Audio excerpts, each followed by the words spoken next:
avec Yes. C'est notre moment. Dites oui aux actualités dans votre journal TV.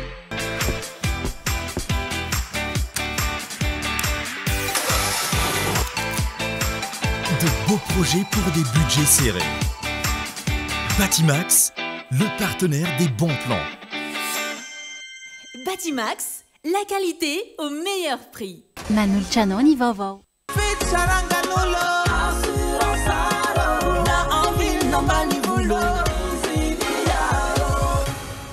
Assurance Art, dimampolo taona ny ilanao. Manulcianoni vaovao.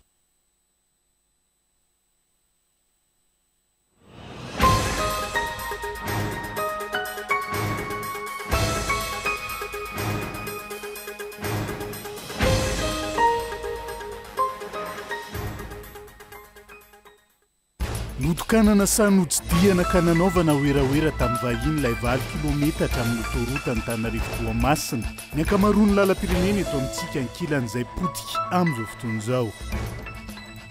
Fanambanina ny vahoaka malagasy ny filazany Andry Rajoelina omaly fa mahavita mamelona ny vahoaka ny filoham-pirenena tsara ho ny mpanao politika androany. Mahazo vahandray amin'izao fotoana ny fahatapahan-jiro lavareny eto Antananarivo sy ny manodidina. Vokatr'izay mena ny vola miditra sy ireo mpanjifa ho an'ireo mpandraraha madinika mivelona amin'ny fampiasana ny herinaratra ny jirama. Nanoho ny hetsika fanoherana ny tetikasa fananganana foto-drafitrasa famokarana rano fisotro madio ireo mponina teny Ambohitrimanjaka androany mibeny tanàna izay nilaza fa tsy maintsy irosona ny tetikasa.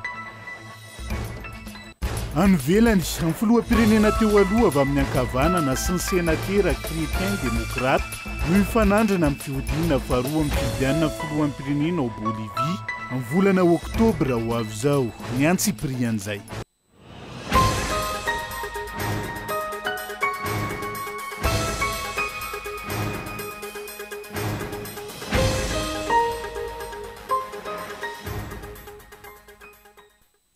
Ngadondrainy amin'ny valoralina fotoana ny fampalalamba avaotsika eto amin'ny fitalavitra kolo aterina ny araba tomy klasy tomovavy manasano ihany koa anaraka ny antsiprian'izay toy ny mahazatra matoa andatsoratra avy hatrany nondeha nokafana ny fiarahana notokanana sanojidiana ka nanaovana oeraoera tamin'ny vahiny ilay 20 kilometatra amin'ny autoroute mampitohana Antananarivo sy Toamasina ankilan'izay simba sy potika ny ankamaroany ny lalam-pirenena eto amintsika ka miantraika amin'ny vantana amin'ny toe-kare-pirenena amin'izao fotoana izao matoa andatsoratra.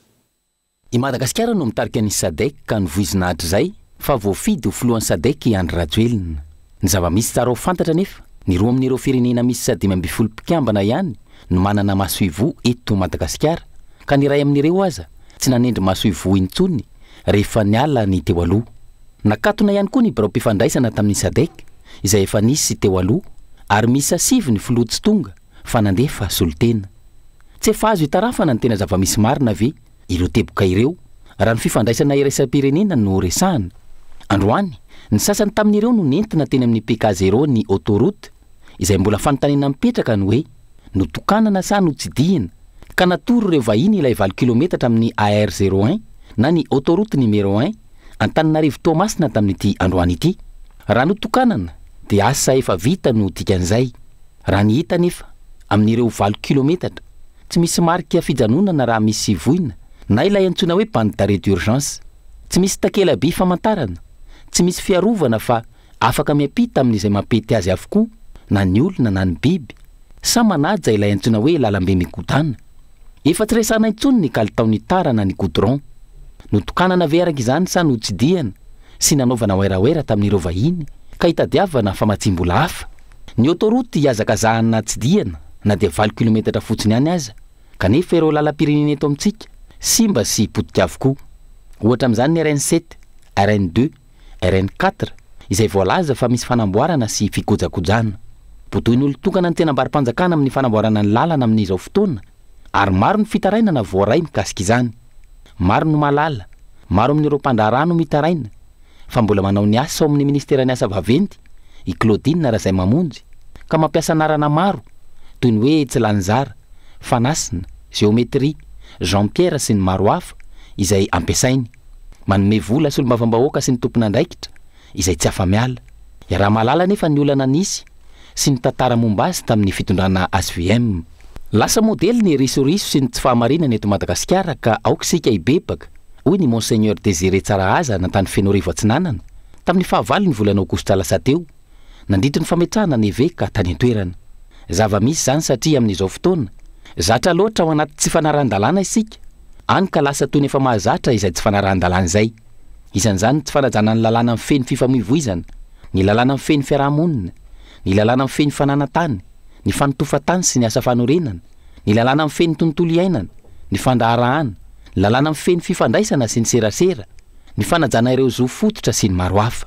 Tsy misy intony ny arofanina ka afaka manao izay mety aminy ny mpitondra fanjakana, afaka miteny ihany koa izay ho tenenina, any ka na ilay teleferika aza, voalaza fa handeha gropy, avy eo bateri fahanana, avy eo parka solaire. Ireo natao hijery sy anara-maso izany fioaram-pefy izany, misy olelaka, manao eny tompoko mandrakariva, ary izay maneho hevitra sy manitsy, lazaina fampanohitra, tsy mankasitraka ny fampandrosoana, ka tapenam-bava sy enjena arak'izay tratra. Matoan-datsoratra izay fa fanambanina sy fanaovana tsinotsinona ny vahoaka malagasy ny filazany Andry Rajoelina omaly fa mahavita mamelona ny vahoaka ny filoham-pirenena tsara hoy ny mpanao politika. Nitondra ny fanohikeviny Androany sainga mifanohitra amin'izay no iaina ny vahoaka malagasy amin'izao fotoana izao. Tsy hitondra fahagagana ny mahafiloha mitantana ny SADC aza raha mbola tsy miova ny fomba fitantana ny firenena izay vao maika miha-mahanitra amin'izao fotoana izao. Rina fitiavana no mitatra ny Antsiprian zay. Tsy mifanaraka amin'ny zava-misy iainan'ny vahoaka malagasy ny lahateny lazain'ny Andry Rajoelina omaly nandritra ny fionana an-tampony SADC. Lasa fandatsana sy fanaovana tsinotsinona ny vahoaka malagasy ny fomba fiteniny hoe ny filoham-pirenena tsara dia mahavita mamelona ny vahoaka ao anatiny, fa ny 20 isanjaton'ny malagasy aza dia miaina anaty fahantrana, hoy ny sekretera jeneraly ny antoko SVM. Dradradradrainy Andry Rajoelina hatrany fa ny fanatratrarana ny favitantena ara-tsakafo, nefa mifanohitra amin'izany no misy izay amin'izao fotoana. Mitombo avy telo eny ny fanafarana vary avy any ivelany, toy izany koa ny fampiroboroboana ny lafin'ny angovo, izay nampanantena any SADC izy fa afainganana sy hitarina ny fampiasana angovo azoavaozina saingy ny firenena tantany ny aza mbola miaina anaty delestazy sy fahatapahan-drano lava isan'andro. Tsy hisy fahagagana hoentiny mahafilohan'ny SADC azy ny fampandrosoana ny firenena malagasy fa hijanona ho anaram-boninahitra fotsiny izany raha tsy miova ny fomba fitantanana tsy mahomby ny mpitondra. Tsisy miracle ho apetraky ny SADC zany eo e, satria mazava ho azy ny lalan-tsaina na ny principe fondamental ny SADC dia tsy fijabahana amin'ny raha anaty ny firenena anankiray. Zany hoe ny SADC ny ataony dia fanomezana sehatra fotsiny amina lalam-barotra eo amin'ny tsena iraisana. Zany hoe ny fanalefahana amina hetsa zany sy ny fanalefahana na ny fanafoanana manontolo ny habatsiranana amina enta mivoaka sy ny entana miditra eo amin'ny tsena iraisana. Ka fantanina mipetraka ho antsika zany dia hoe inona ary ny tolotra ho entiny Madagasikara eo anivony zany tsena iraisana eo anivony SADC zany. Tsika Madagasikara zany hatreto dia anisan'ny voasokajy anatin'ireo hoe misubira na ny misedra ny vokatry ny tsena eo anivony SADC satria tsika betsaka loatra ny entana afaratsika amin'ireo tsena reo fa tsika tsy dia mamokatra firy Madagasikara. Manoloana ny fampanantenan'ny Andry Rajoelina tamin'ny nandraisan'ny fitantanan'ny SADC omaly fa hitondra fampivoarana sy ampisongadina ny SADC eo anatrehan'izao tontolo izao ny tenany. Nanipaka ity mpanao politika ity fa tsy vita ny resabe fampandriana andrisa na nofinofy ny fampandrosoana. Mila politika mazava izany saingy ny mpitondra tsy manana viana azo tanterahina. Ka Madagasikara amin'izao tsika miresaka zao zany raha tsy miova ny politika hoenty ny mpitondra amin'izao fotoana zao dia aza miandrandra hoe hisitraka ataontsika tombotsoa ngeza be na dia filoha mitarika ny SADC ary tsika rehefa tsy manana politika matipaika tsika atao anatiny ato, tsy manana programme hanosika an'ireo secteur anankitelo zay anisany mampiavaka Madagasikara dia ny fananantsika velarantany, fambolena sy fiompiana. Zao moa lay 60,000 hectares any amin'ny Bamangoko tsy fantatra tsony tena namidy amin'ny arabo tokoa sa hotrandrahantsika miaraka le izy. Ka io zao hoe lasa mijanona discours à la mode fotsiny le izy. Raha tsy mitandrina antsika malagasy dia vera amin'izao fotsiny ny fitantanantsika n'ilay SADC satria ny fitantanana no eo ampelantanantsika fa misy fanaraha-maso any ao anatiny ao e. Vita iny ny fionana an-tampon'ny SADC, miandry ny fiantraikany any anaty vilany ny isan-tokantrano ny vahoaka malagasy amin'ny fampiarana ireo fanapahan-kevitra izay efa tapaka, volam-bahoaka no nolanina nandritra ny fihetsiketsehina tao anatin'izany nilaza raha teo ny mpitondra fahafahombiazana no azo nandritra ny fandraisana ny sadek ka tokony ho hita mivaingana any amin'ny fiainam-bahoaka ny tombontsoa avy amin'izany sarotry nona nefa ny ahatanterahany izany fahijanona ho resaka ambony latabitra sy fetifety toy ny tamin'ny fivoriany COI ihany raha ity vokatry ny sadek ity ka tsisy izay fiantraikana azo tsapen-tanana tany amin'ny fiainam-bahoaka akory iverenantsika eo zay raharam-pirenena sy ny fomba fitantanana ny Madagasikara zay fa miverina ary mahazovana ny fahanotofan-tany eto Antananarivo renivohitra sy ny manodidina amin'izao fotoana izao mifanotofan-tany izay voarara nanomboka ny taona 2022 ary mbola manan-kery io fandrarahana io hatramin'izao raha ny fanadihadiana tanterany Gaëtan Andriatsilavo. Ny 13 febroary 2024 no natsahatra tanteraka ny fanomezan-dalana fanotofan-tany ho an'ireo komuna misy 37 tafiditra ao anatin'ny faritra iadidin'ny Apipa ary mbola manan-kery zany hatramin'ny androany. Na izany, ny farany taona 2024 izay mbola mitoy ankehitriny, maro ny olona nyrosy tamin'ny fanotofana tany eto Antananarivo sy ny manodidina. Tranga izay mampametra-panontaniana ny mpitantanan'ny komuna izay tsy afa-manoatra manoloana ireny tsy fanarahan-dalàna ireny. Reny zany aloha fanotofana tsy ara-dalàna ary tsy nanome alalana na olona anankiray ary ny komuna Lasora zany hatramin'ny taona 2024 mandrakitiny androany satria mbola miatra ny taratasy zany ny fanapahan-kevitra izay ndraisin'ny gouvernement tamin'ny tsy fahafahana manao ny asa fantorana izany tsy zany anefa tao anelanelan'ireo dia nisy araky ny tsy litsofina fa mbola tsy nisy ny taratasy tonga tetỳ aminay ireo olona izay nahazo alalana manokana tao anatin'ny filan-kevitry ny ministra ny fanotofana tany. Ireny ve reny olona reny sa iza tsy fantatro satria tsy nanana ny taratasy makasika an'izay ny commune Lasora fa tsy litsofina no nafantarana izay vaovao izay teneniko anareo zay. Nisy fotoana aza ministra tompon'andraikitra no nilaza fa tahotra ny overseza no tsy andraisana andraikitra sy fepetra manoloana ireny fanotofan-tany tsy ara-dalàna ireny. Iza ny mpanome baiko raha izany no zava-mitranga ary iza no atahorana ka tsy andraisana andraikitra tahaka izany. Fanontaniana mipetraka ihany koa rehefa ny mpanambola sy ireo mahita lalana ambanin'ny tany ve no mandika lalàna mangina ary mitazapotsiny ny mpitondra fanjakana sy ireo tompon'andraikitra. Tsy maintsy misy ny fiaraha-miasa sy ny fanarana miafina amin'ireo tompon'andraikitra manoloana ireo fanotofana tany sy fanorenana tsy ara-dalàna ireo.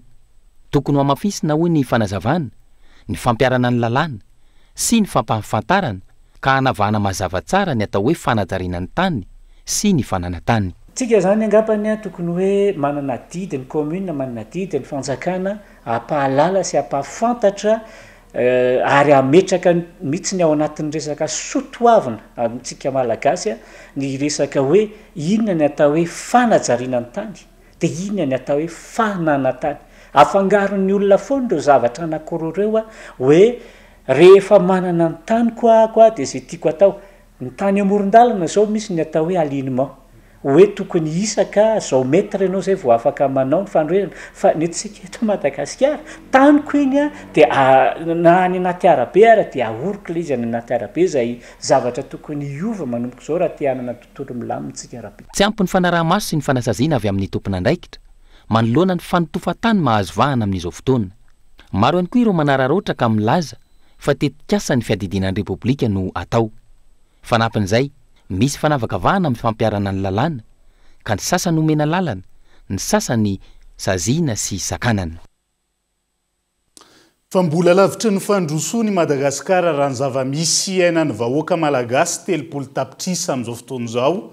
Ireo olom-pirenena nanaovana fanadihadiana manoloana ny filazan'ny mpitondra fa efa mandroso ny firenena amin'izao fotoana izao. Endrika ivelany toy ny teleferika izay mampibaby-trosa amin'ny malagasy no ilazan'ny mpitondra fa mandroso ny firenena saingy ny olam-bahoaka tsy ahitam-baolana harany fanazavana. Rina fitiavana no mitaritra ny antsiprian'izay. Samy manana ny famaritan'ny ny fandrosoana ny mpitondra sy ny vahoaka. Ny mpitondra sy ny mpanohana azy mahita fa efa mandroso i Madagasikara satria efa misy teleferika mitovy any amin'ny firenena ivelany. Efa misy autoroute 20 km vita amin'ny 1.9 km izay notokanana androany. Milaza ankilan'ny olom-pirenena eo anatrehan'izay fa tsy mbola mandroso i Madagasikara.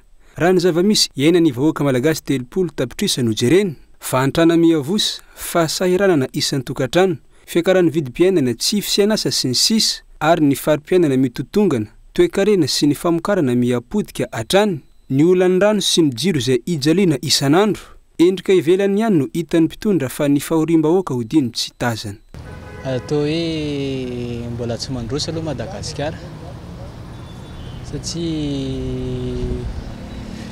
mbola sahirakirana Madagasikara zao amin'ny toebola zao ny vahoaka dia sahirana amin'ny PPN satria miakatra daholo zao ny vidin'entana rehetrarehetra nefa ny fidiram-bola eo amin'ny vahoaka tsy dia misy na ny asa ary tsy dia misy ny tanora ary amin'ny ray aman-dreny dia tsy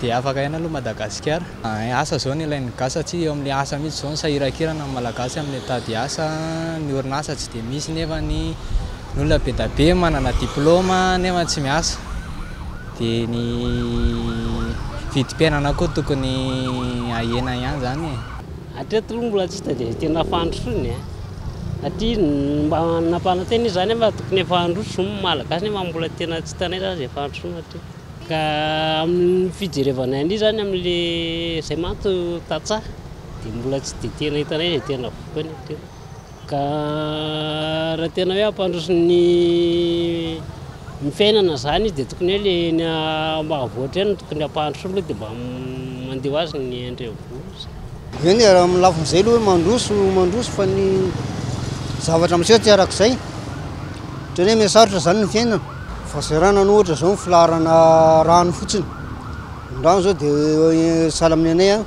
dia efa tafakatra 200 ny bidon dia manomboka amin'ny ariva zany tsy misy mihitsy fa amin'ny alina voakan'ny zareo le rano zay ny tena mampalahelo anay ny ohatra hoe eo amin'ny karamampiasa zao tena ambany dia ambany mihitsy tsy manana fahefany vidy ny 2 alina zany zao dia tsy ohatran'ny 2 arivo taloha raha mitondra 2 alina raha tsy mitondra 2 alina anao tsy mahavidy zavatra eny atsena raha vao mividy varina mba hoe hena kely atsasaka amin'ny fiefany mihitsy aranao azo zay indrindra ny teneniko hoe sarotra ny laza hoe mandroso hoe fa raha hoe fijerena ty ivelany fotsiny dia hoe mandroso Madagasikara fa le tena fandrosona aloha tsisy mihitsy na inona lazain'ny mpitondra dia tsy afabela amin'ny fampahantrana vahoaka izy ireo manapirofo ireo voalazan'ny olom-pirenena ireo ny taremarika iraisany pirenena ny voaka tsy nitsahany emotra ihany koa ny firenena tao anatin'ny 7 taona ny tantanany any radioelona izay diso fanantenana ny vahoaka fa fampandrosoana no nampanantenainy saingy vao maika fantrana lalina no hita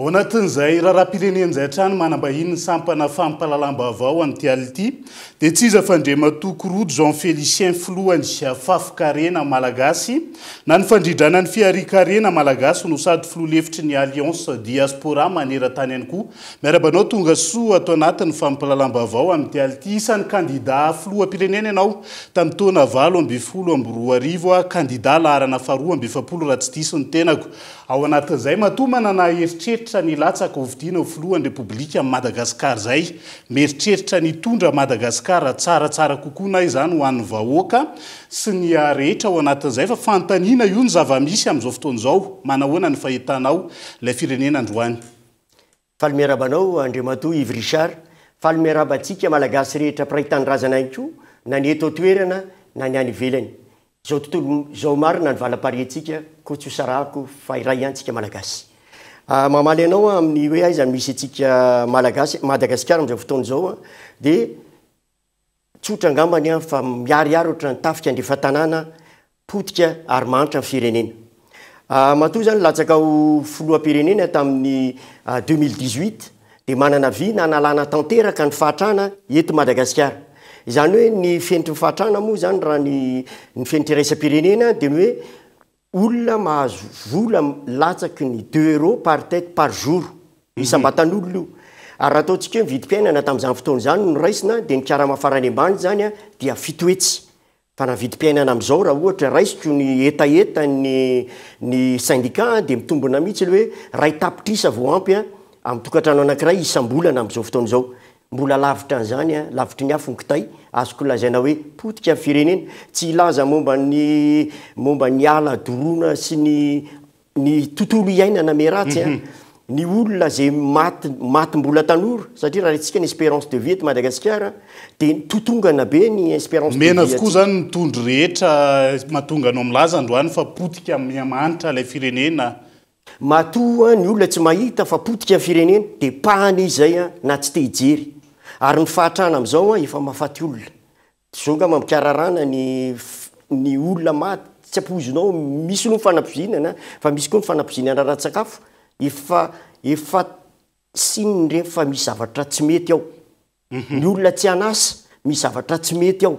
Ary zay zavatra zay no ilazako hoe potika ny firenena ary mila fanamboarana sy resaka hoe ahoana ny ahafahantsika mampandroso azy. Isan'ny mbola adihevitra be ihany koa amin'izao fotoana izao no hoe resaka rafitra sa olombelona no isan'ny mahatonga an'ilay firenena miletika androany amin'ny fahitan'ny filohan'ny fahafikarena malagasy an'izay. Raha ataontsika hoe ampandroso ny toe-karena izay amintsika amin'izao fotoana izao dia ny voalohany indrindra ny tena loharanon voalohany indrindra dia olona aloha manana viana hoe ity ny hitondrako ny firenena mandeha makaiza ary ao anatin'ny viany io fatany daholony ao zany hoe olona manam-pahaizana izy. Ny zava-misy eto anefany tsapatsapaina ny lalana dia ny manam-pahaizana tsy nanolotra ihany koa afaka miteny izy losa tsy afaka miteny fa ny zava-misy eto dia ny tsy mahay no mameny olona mahay dia tsy afaka mivelatra ny manam-pahaizana satria raha raisiko ny ataontsika hoe miaina ny velany ny firenena mihitsy eny mitady ny manam-pahaizana ary matoa misy ny fuite de cerveau dia satria ry zareo mihitsy no misitona mandraviravy amin'ny karama ambony andreo olona tena nianatra sy manam-pahaizana. Iza le maisy tsy maity ny Andriamatoa zao Félicien Ambary eto miresaka tsika fitantanana ny firenena. Raha mahainy teo dia tonga dia afaka zao dia zao ny délestage. Raha mahainy teo dia tsy nisy an'izany rano zany ary manam-pahaizana resako ary tsy manam-pahaizana hoe avolenta ohatran'izao taona izao fa raha resiko fotsiny efa tamin'ny 2 taona lasa tao amin'ny fitondrana romanina dia efa tsy nisy zany olana rano zany. Ary raha raisitsika tamin'ny andron'ny Dadabetsiranana i Andriamatoa Didier Ratsiraka dia tsy nisy zany délestage zany fa matoa izy misy amin'izao fotoana izao misy tsy mahay ao fa tsy vitana kohana baguette mazika eny fampandrosoana ny firenena Andriamatoa Korodo Jean Félicien sika eto milaza fa hoe raha misy an'izao tsy ohatran'izao tsy tonga ohatran'izao ilay firenena nga vita ao anatin'ny ray andro ny fanarenana ilay firenena tompoko. Marina ny teninao io tsy vita amin'ny baguette mazika fa ny zava-misy zany tokony hoe olona mahavita azy no mipetraka amin'ny toerana tena ilana azy. Satria le zavatra ny teneniko rehetrarehetra teo misy solution amin'izao fotoana izao misy ny herinaratra hafa zay angova azo avy amin'ny angozo azo vozina mbola fanampiny reny kanefa tsy mivaly olana dia tokony hatsapatena ho any ny izy zany raha tena tia tandrazana dia mahatsapatena hoe tsy vitako ty fa mila fanampiana. Tsy voatery ianao metra-pialana tsy voatery ianao metra-pialana hoe tsy vita ty fanangatanana dia miala tsy rehefa ho avy zay ny olona ny analanao ka ho anatin'izay indrindra ho avy zay ny olona ny analanao fa hatreto ane reny karazana hetsika samihafa teto amin'ny fireneny reny kikikam-bahoaka sy ny maro hafa tsy mbola nanova zavatra hatramin'ny androany inona no mety anton'izay. Io antony io zany miaraka tamin'ny hetsika fotsy tamin'ny 2023 nandinika tsara hoe ahoana ny fisiany fahafahana eto Madagasikara. Ny zava-misy dia izao io fitondrana io dia nisy doublon tamin'ny 2018 zany hoe 1 mihoatra ny doublon. Izany zavatra zany alatra fahefana ary rehefa azonao amin'ny alalan'ny alatra ny fahefana dia nanana olona ndray ianao ny tena betsaka tamin'ireo raha ohatra dia nyhetsika fotsiny lazaiko dia zandary no niaro an'le olona zay nangalatra. Zay zavatra iny efa zava-dehibe zay satria ny antony rehefa azonao amin'ny kery le fitondrana dia tsy maintsy ianao hikapoka mandrakariva an'izay rehetrarehetra ty teny marina dia zay zava-misy zao. Ny olona te hiteny marina dia maty. Mila miara miresaka tsika ambony latabatra.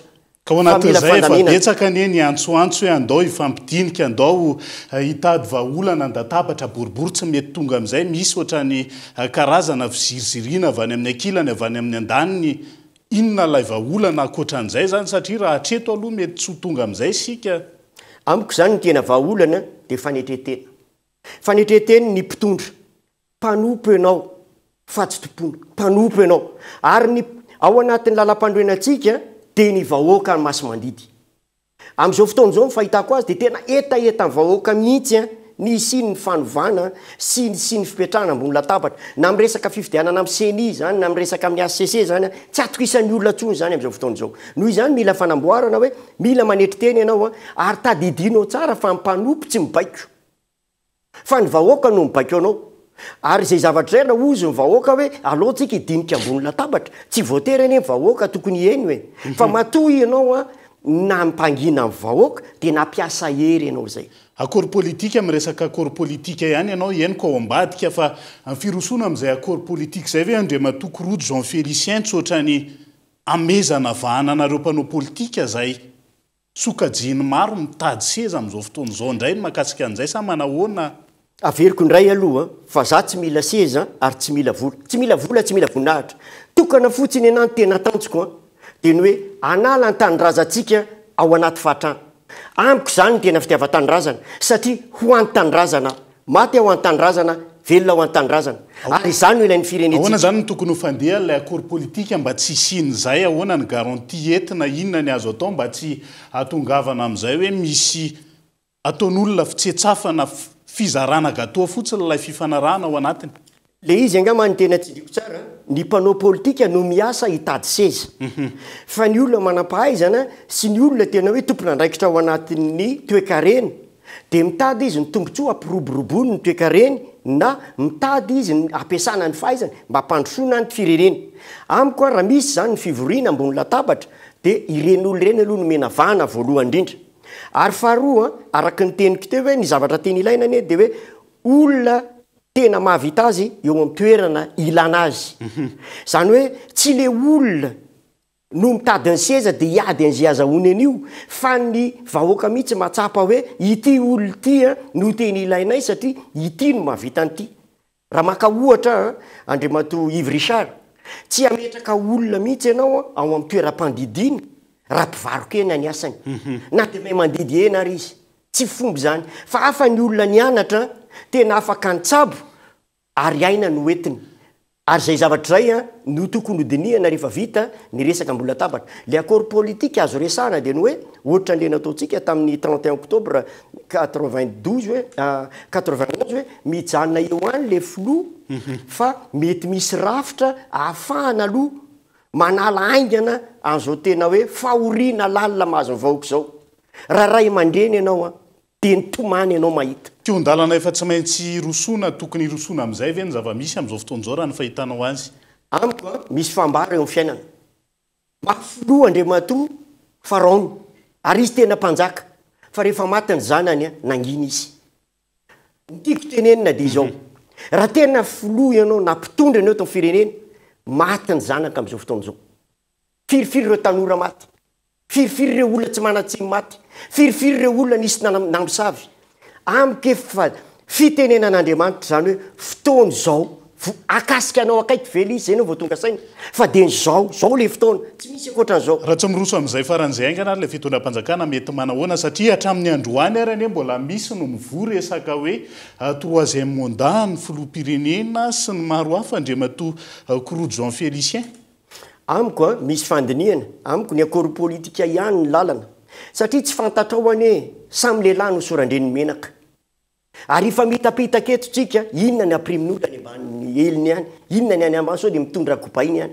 de amin'ny ondro tsy ampozinao mba tsy isiny zay aleo de melo de miteny hoe efa fotoany zao misy ny savorovolo politika misy ny tsy fandehana amin'ny toe-karena aleo miara-mipetraka fa zay tsy maisy bika mahay fatambary aleo tsika ifanampy fa firenena hitambarany ity tsy seza hitadaviny eto fa ny afaka Madagasikara ny zava-dehibe akasitrahana firenenao Andriamato Rojo Jean Félicien filohany fafikarena malagasy na ny fandrindrana ny fiarikarena malagasy no sady filohelefitry ny Alliance Diaspora maneran-tany ihany koa tao anatin'izay faneho-kevitra zay de zay ihany koa no entintsika misety vetivety ao anaty doka fohy aza misaraka aminay ary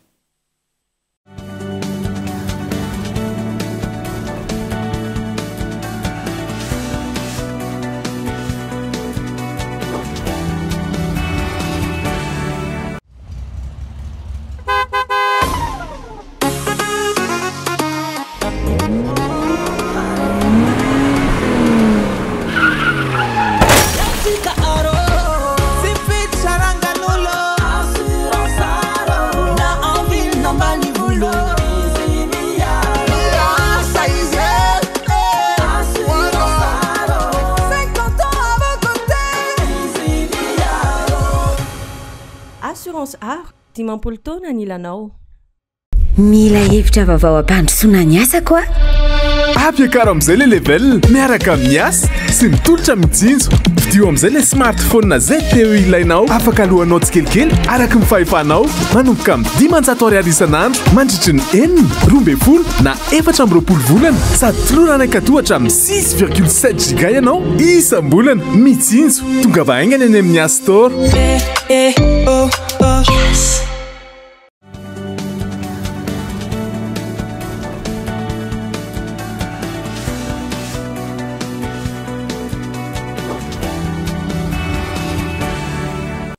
Anoizantsika ny tapany faharoa amin'ny fampalalam-baovao amin'ity alay ity.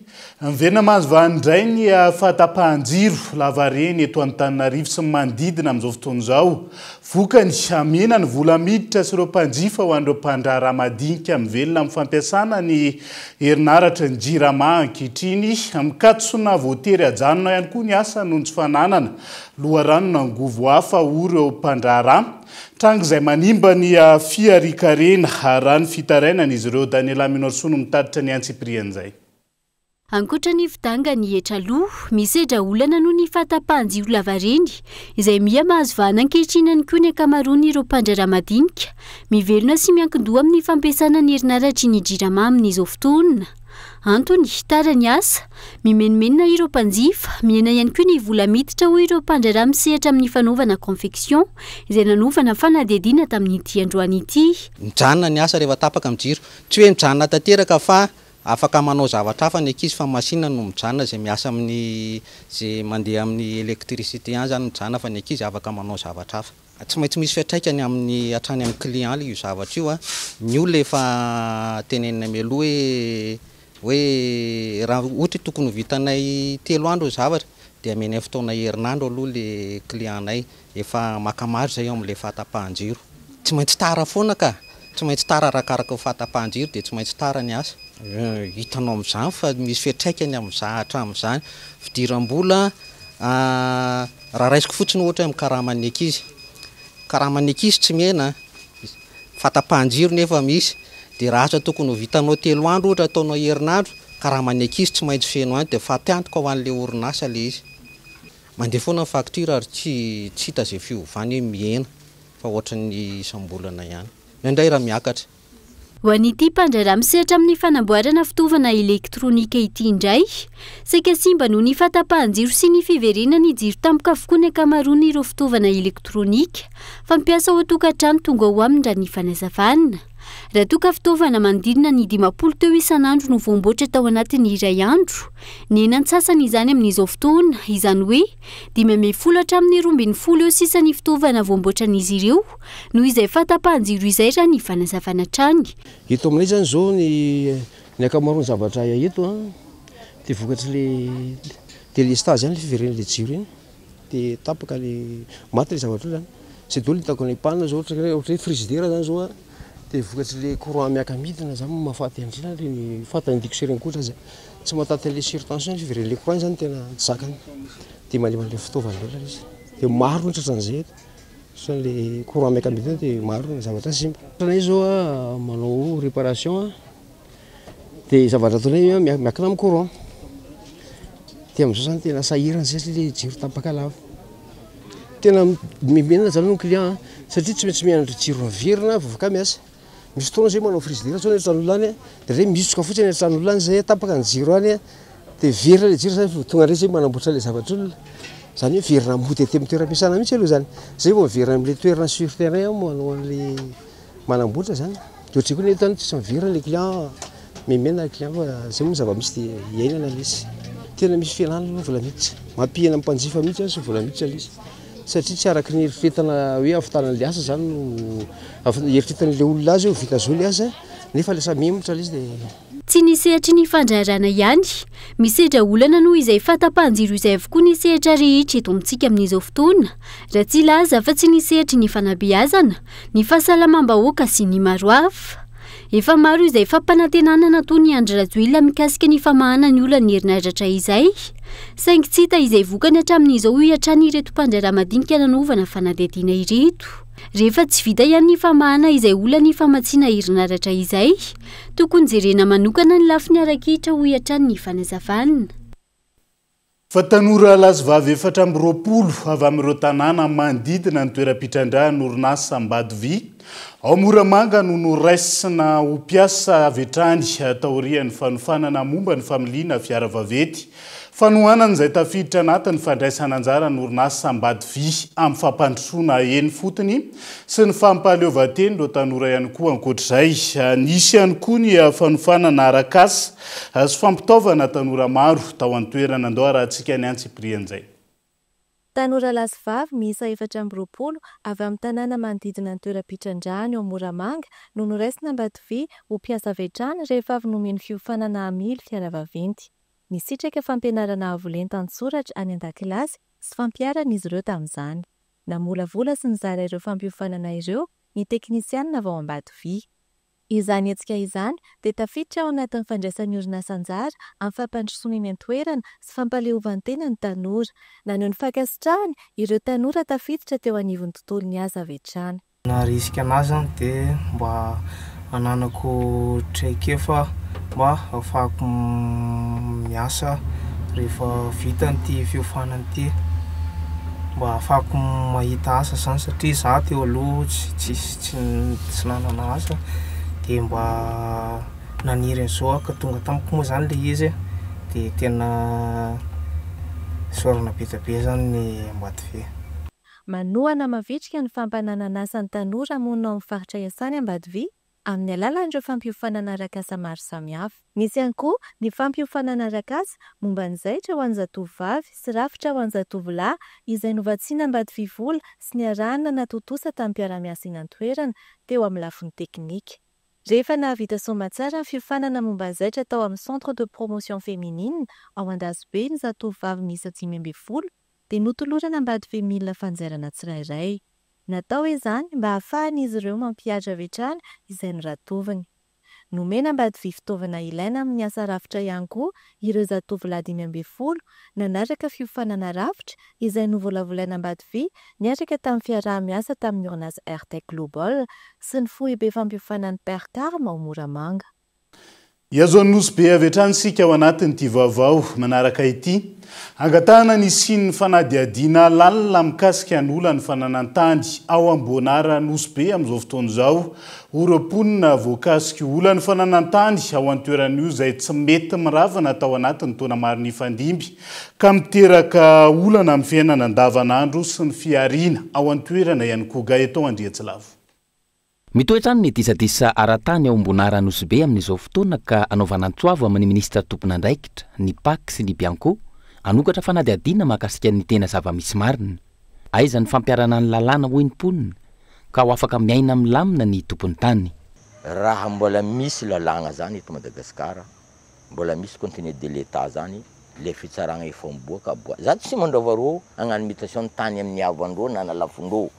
Fa olo mividy tany normalement ny haiko za foto za mpividy raha zahagna voalohany certification juridique.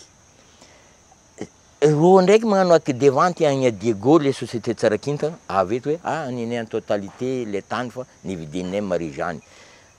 Nefa vinantolahindreo le olo. Mbo angatako raha misy Bianco zany, misy Samifiny zany, société bidon, io tegnany manderaka Madagasikara le société bidon reto. Olo tsy managna kapitaly, io tsy managna vola, io tsy managna io mamoromorogno société tsy gauche à droite mandrava rahan'olo. Nanomboka ny taona 2024 ny disadisa teo anivon'ny fitsarana ambaratonga voalohany ao Nosy be, teo amin'ny fitsarana ambony tany Atsiranana, ary teo anivon'ny fitsarana tampony, tao amin'ny fitsarana Mpandravadidy, ka nahazo rariny tamin'ireo didi-pitsarana ireo hatrany ilay tompony tany. Rehefa nanontaniana ny teo anivon'ny fokotany, nilaza fa itopoko vavy Fatima no nipetraka tao amin'ny toerany, ary tao izy no maty ny taona 2024. Tsisy olo tagno didiny teto fa izy tao. Ka za tsy mahafantatra azovy tompiny fa izy ny haiko. Izy ny mamany Charles, Madame Fatima fo aizako. Tsisy olo mahay tiky ny Karine Bay na ino fa efa Fatima io fo hain'olo tato. Efa niady teto amin'ny première instance rô nandresy Fatima.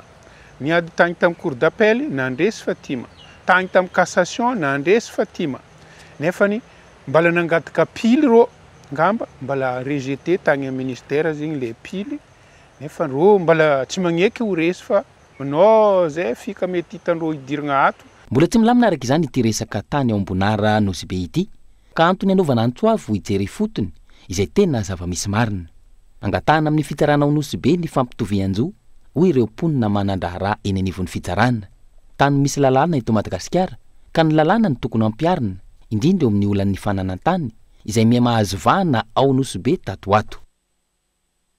Fananony etsika fanoherana nitetika asa fananganana fodrafitrasa famokarana rano fisotro madio ireo mponina atao Ambotitra manjaka tamin'ity androany ity tonga nanatitra taratasy manohitra nitetika asa teo anivon'ny commune izy ireo androany ankilan'izay ny laza amin'ny ben'ny tanàna fa tsy manana fahefana hitsipaka na nery ny fanatanterahana nitetika asa ny tenany antony tsy an'ny commune nitetika asa raha ny fanazavana netiny tamin'ity androany ity ka bailoany mitatra ny antsiprian'izay. Toy ny etsika fanoherana an'ilay tetikasa fametrahana fotodrafitrasa amokarana rano fisotro madio ho an'ny vahoakany Ambohitra Manjaka. Itaosy sy ny manodidina izay kasainy fanjakana apetraka ao Ampahimanga commune Ambohitra Manjaka. Amin'ny alalan'ny tetikasa pipe dia tonga nanatitra taratasy manohitra izany teo anivon'ny commune ny sasansasany tsy mankasitraka ity tetikasa ity. Fanohanana ny tetikasa ny Ngamery ity sady fanakanana satria tsy mahasoa amin'ny vahoaka izy io. Mahasoa amin'ny vahoaka Ambohitra Manjaka dia ny rano ampidirina tambary fambolena fa tsy rano fisotro madio. Ambohitra Manjaka raha zoina 5 isan-datony Ambohitra Manjaka samy manana rano fisotro madio daholo indrindrindrindra ny lava-drano. Mariana etona fa misy tanin'ny fiangonana katolika ao anatin'io tetikasa io. Tanin'ny fiangonana zay toerana ivavahana fanaovana pelerinage, fanaovana lalany asijaliana sy ny sisa. Rehefa nisy fanatonana ny eveka zay nanambary zareo fa tsy anaiky an'io. Dia efa nametraka koa zay any amin'ny ministeran'ny rano dia any amin'ny lehiben'ny boribory tany Ambohitra Manjaka dia any amin'ny fananantany. Ankilany nanitsy ny ben'ny tanàna fa tsy manana fahefana hitsipaka na anery ny fametrahana io fotodrafitrasa io ny tenany. Tsy tetikasa ny commune io kasaina atao io fa an'ny pipe ary Banque Mondiale no mamatsy vola fa tsy volan'ny commune ihany koa hoy izy. Ankoatr'izay nilaza ihany koa ity tompon'andraikitra eo anivon'ny commune ity fa ilain'ny vahoakany Ambohitra Manjaka ny rano fisotro madio. Tsy ny commune nanao mifanarahana, ny commune tsy manana fahafahana hanao fanarahana amin'ny Banque Mondiale zany. Ny tompon'andraikitra hafa sainy amin'ny sehatra hafa ny manao an'izany. Ka ny eto ny commune eto dia tonga ny tetikasa pahepa milaza hoe misy an'ity tetikasa ity eto atao hoe hoaniny daholo be tsy misy ariaran'ny commune io. Inona ny ratsy andavana ihany ary tsy ho an'olo tokana vahoakany Ambohitra Manjaka ray manontolo no mahazo ny rano. Zao dia ohatran'ny ataon'ny olona rehetra any ivelany any hoe fa tena inona zao vahoakany Ambohitra Manjaka zao tsy tia rano. Eto ambonin'ny tany tsy misy an'izany olona ka tsy tia rano fa dia rebirebiena le olona. Dia hitanareo ny olona firy nisany teo afaka manisaka ianareo teo tsy nisy zato akory raha nahitinareo teo dia fa rebirebiena. Raha ny voalazany ireto mpanao fihetsiketsehina ireto dia nanampy azy ireo nanohitra ny fikasana akatan'ny commune ity ben'ny tanàna ity fony tsy mbola olomboafidy fa amin'izao fotoana dia izy indray no lohalarana manaiky antony ilazany ireo vahoaka fa voafitaka izy ireo tsy mbola miova amin'ny hevitra nijoroany tamin'izany ny ben'ny tanàna tsy anaiky hatramin'ny farany raha toaka misy fikasan'olombitsy haka tany mpanjakana tahaka tamin'ny taona 2024 izay hoy izy fa rano fisotro madio ho an'ny daholobe no resaka androany tsy tombontsoa olombitsy na olotokana fa any vahoaka rehetra na pomba na mpanohitra ity tetikasa ity ho iatran'ny ben'ny tanàna na maly an'izany feiny ilaina ny tetikasa satria anala fahasahiranana sy hiteraka fampandrosoana. manoloana ny resaka fivarotana eo da mbola manohy ny fitakiny ihany koa ireo mpanao sira ao Toliara sy Morondava mavesatra amin'izy ireo ny fividianana ny ody izay terena taony orompisehatra izy ireo izay miantso fifampiresahana amin'ny tompony andraikimpanjakana hijerena ny andraikitry ny tsiraray ao anatin'izay Kolo Toamasina. Tafajoro ny asabotsy lasa teo ny fivondronam-ben'ny mpanao sira atao amin'ny faritany Toliara. Ny ray iny izy ireo manoloana ny resaka fivarotana ioda, mitohy hatrany ny fitakiny ka miantso fifampiresahana amin'ny tompony andraikimpanjakana sy ireo mpiara-miombinantoka hijerena ny andraikitry ny tsirairay raha ny fanazavana. Izy ireo izay manaiky ny programa fanaovana ioda amin'ny sira araky ny lalàna misy saingy mavesatra aminy raha ny fanazavana ny fividianana ny ioda izay terena ataony. Tafajoro ny atao hoe collectif na fivondronam-be ny mpanao sira atao anatin'ity faritany Toliara ity. Ny tena votoatiny aloha androany dia ny resaka momba ny iodation na fanasiana ioda ny sira izay miteraka olana goavana ho anay mpanao sira. Ny tena marina zany tsy tokony ho zakainay mpanao sira samyrery ny sarany zany fanaovana iodation ny sira izany. Izay ny antsonay ny resaka andatabatra boribory mba ahafahana mametaka hoe aiza ny andraikitry ny tsirairay avy. Indrindrindrindra ho anay zany dia ny amin'ny arabola amin'ny fividianana ny iodate de potassium izay anaovana iodation io izay terena. Aloha hazava le resaka terena raisinay an-tanana ny fividianana azy izay mavesatra aminay mpanao sira zany. Androany izahay miantso ny fitondram-panjakana sy ireo mpiara-miombinantoka na partenaire technique et financier mba iarahana mandinika ny fomba afahana manamora sy manatanteraka zany programme national ny iodation zany. Izahay mpanao sira izay vondrona anatin'ity collectif ity dia manaiky sy manohana tanteraka ny programme national d'iodation izay ataon'ny fitondram-panjakana saingy kosa ilaina ny fiaraha-midinika. Kateto dia nanamafy ny mpanao sira fa tsy manaiky ny fividianana ioda fa mbola maro ny fasairanana mahazo azy eo amin'ny fanarinana ny tanitsirany raha ny fanazavana hatrany. Fanambaranay bakany penareo tsy mijanjy nareo ao tsy raha zakanay zao vilivily ody areo zao satria zahay ato fa hoavy koa nak zao vakivaky barazy soit zahay amenareo matériel zahay na amenareo ody gratuit manao iodinareo zao soit zahay afinjanareo amin'ny raha hafany koa iody fa zay fa mamoserisery sanandro se iody sanandro nefa nareo matity nareo bakany tsy amenareo matériel tsy amenareo iody zao ka mangataka aminareo zahay ndreo fanjakana mba adarontsa iody zao jusque hapisy azy gratuit fa tsy mananjala zahay hatramizao réparation mbo tsy vita mbo maro tsy mamokatsy sira eny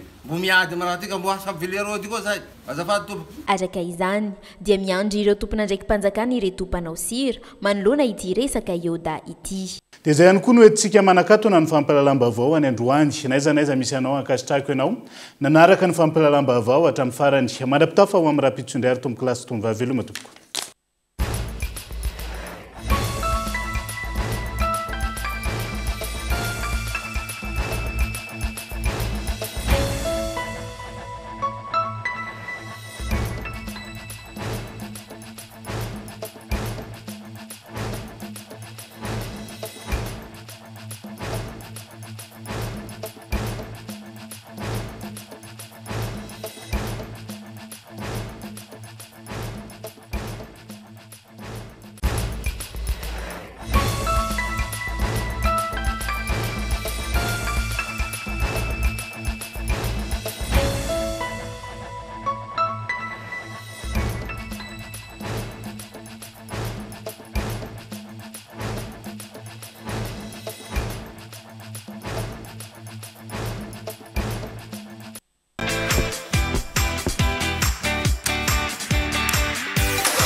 De beaux projets pour des budgets serrés.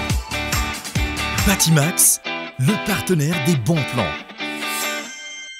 Batimax, la qualité au meilleur prix. Vous a présenté Nivava.